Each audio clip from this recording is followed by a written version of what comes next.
seems like that most people, most experts have already anointed them to the finals.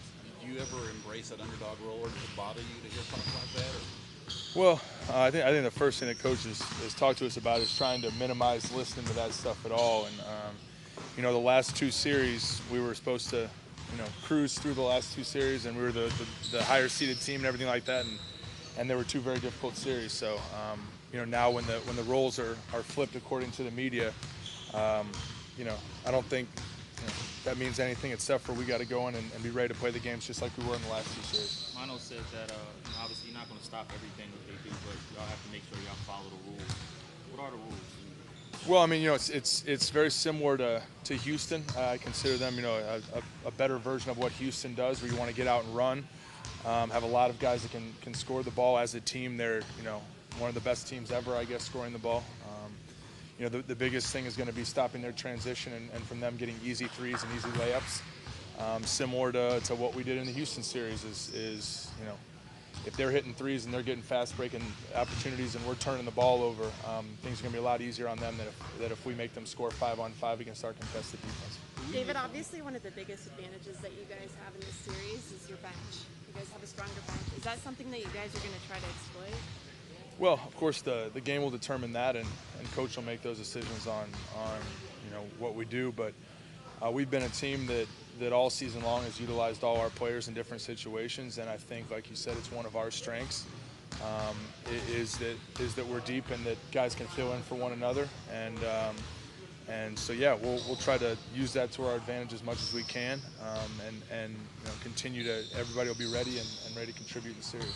Was that 2013 series against the Spurs almost like a launching pad for the Warriors? Wow, throwing it back, huh? Yeah, I mean, I remember being in that series and I was coming off an injury, but that was. I remember, we came all the way back in a game here, and then I guess it was Manu hits a Manu shot, makes a Manu play, and years later he's still doing the same thing. So some things never change, but the Warriors' success is somewhat new. Obviously, the Spurs have been sustaining it for a lot longer. But two franchises that have won a lot of games in recent memory, and two teams that are very, very good, and it's going to be an exciting, fun series. Did you have a sense of how good that team could become?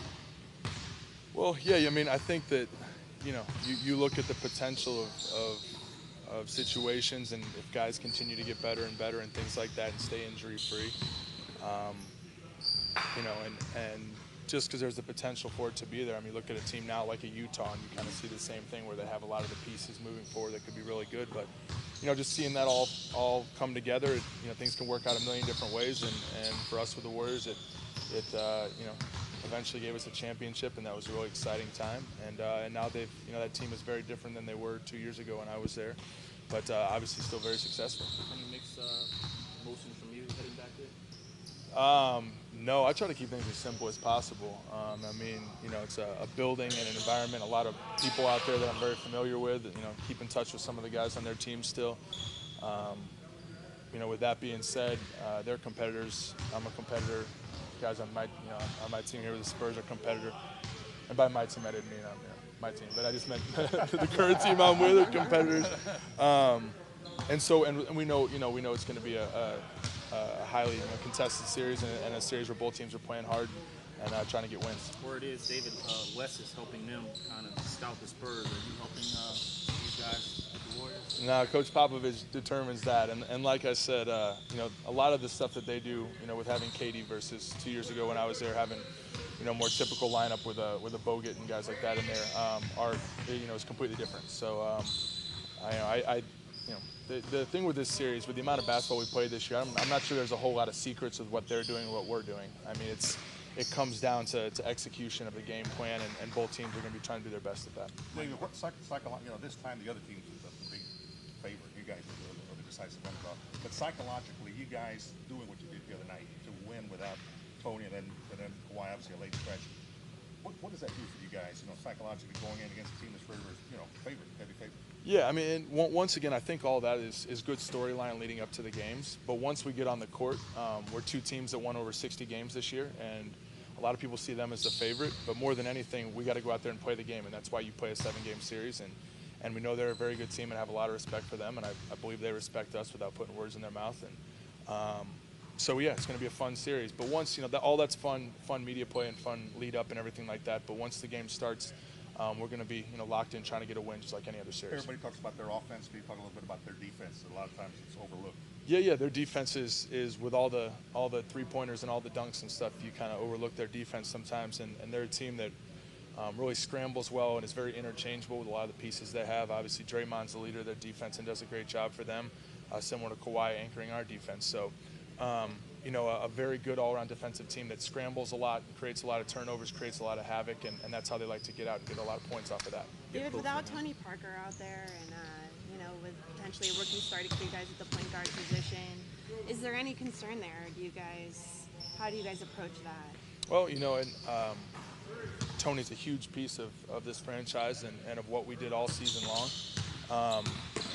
We were able to survive last series doing that with Patty and DeJounte, and I thought both those guys stepped up. And once again, that plays back into our team depth and guys filling in for one another. And when one guy goes down, somebody else has to step up and play well. And I thought Patty was consistently really, really good for us, and I thought DeJounte in that final game was as good as anybody we had on the court. So that's just guys gonna have to continue to step up, and we're gonna have to use our depth to our advantage. Is Kawhi being hobbled a concern at all, or